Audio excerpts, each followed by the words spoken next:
오늘은 대한제국 황실의 마지막 황손 중 한 명인 이건에 대해 알아보겠습니다. 그의 삶은 일제강점기 시기와 더불어 한국 근현대사의 축소판이라고 할 수 있습니다. 그 당시 많은 사람들이 한민족의 정체성과 개인의 생존이라는 두 가치가 충돌했을 텐데요. 과연 그는 어떤 선택을 했고 그 선택은 어떤 의미를 갖는 것인지 지금부터 확인해 보시죠. 이건은 1909년 10월 28일 고종의 다섯째 아들인 의친왕 이강의 장남으로 태어났습니다. 그의 탄생은 대한제국의 마지막 순간과 맞물렸는데요. 이듬해인 1910년 한일병합으로 대한제국은 역사 속으로 사라지게 되었기 때문이죠. 이건의 본관은 전주이며 첫 이름은 용길이었습니다. 이후 1924년에 건으로 개명했죠. 이건의 어린 시절은 순탄치 않았습니다. 의친왕은 둘째 아들 이유는 무척 총애했지만 이건을 노골적으로 미워했다고 합니다. 이혜경 여사의 증언에 따르면 의친왕은 술에 취하면 이건에게 일본으로 가서 살라고 화를 내곤 했다네요. 이런 가정 환경은 이건의 성격 형성과 훗날의 선택에 많은 영향을 미쳤으리라 짐작되죠. 아버지로부터 받은 상처와 소외감이 그가 친일 행보를 보이게 된 계기가 됐을 거라는 의견도 있습니다. 이건은 그 당시 대한제국의 다른 황족들처럼 일본에서 교육을 받았었죠. 1916년 경성유치원을 졸업하고 1917년 일출소학교에 입학했습니다. 1921년에는 일본으로 유학을 떠나 학습원 초등과에 입학한 후 1923년에 졸업했죠. 그리고 3년 후에 이건은 일본 육군사관학교 제42기생으로 예과에 입교합니다. 1926년 12월 1일 일본 황실령으로 제정된 왕공가괴범의 왕왕세자왕세손 공이 만 18세가 되면 육군이나 해군 무관으로 임관해야 한다고 규정되어 있었기 때문이죠. 이후 이건은 일본 육군사관학교를 거쳐 1938년에는 육군대학교를 졸업하며 엘리트 코스를 밟았습니다. 계속해서 승진을 거듭한 이건은 일본 제국 육군의 중자계급까지 올랐습니다. 당시 조선인으로서는 매우 드문 경력이었죠. 이건의 군 경력은 보시는 바와 같이 매우 화려했습니다. 1931년에는 일본 여성인 마츠다이라 요시코와 결혼했는데 그녀는 영친왕 이은의 부인인 이방자의 이종 사촌 여동생이었습니다. 이건은 친일 성향이 강했던 것으로 알려져 있는데요. 그의 대표적인 망언인 일본 황실의 태도에는 따뜻한 맛이 있는데 한국 황실에는 냉담한 맛이 있다 라는 말도 있었죠. 또한 1945년 8월 12일 황족회의에서 일본 제국 천황인 쇼와 덴노를 칭송하기도 했습니다. 그리고 그는 일제강점기 시절 당시 스포츠카 매니아로 유명했는데요. 영국제 스포츠카인 알비스 스피드 20, 미국의 피어스 에로우의 대형 리무진 등 많은 고급 차량을 소유했죠. 이는 당시 일반 조선인들의 고통스러운 삶과는 완전히 대조를 이루는 모습이었습니다. 그때 계기로 1970년대 후반부터 사망할 때까지 일본 클래식 자동차 클럽의 회장으로 재직했었죠.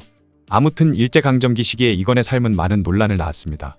한편으로는 그가 일제의 압박 속에서 어쩔 수 없는 선택을 했다는 주장이 있는데요. 당시 왕공족들은 일본에 의해 철저히 감시당하고 있었고 그들의 선택권은 매우 제한적이었다는 것이죠.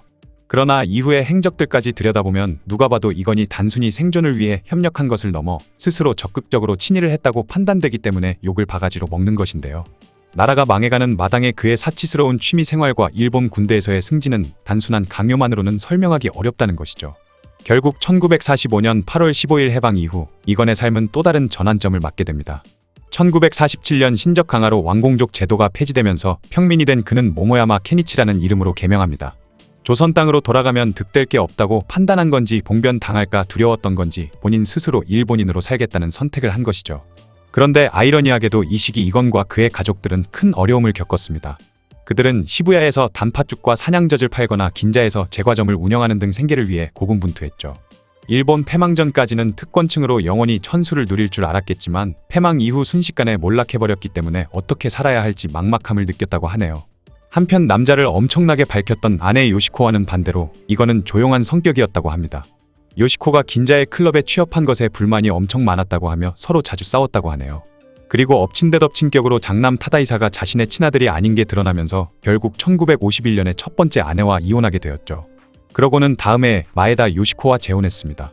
그러다가 1955년에 이거는 창씨개명을 한 것도 모자라 아예 일본으로 귀화해버렸죠.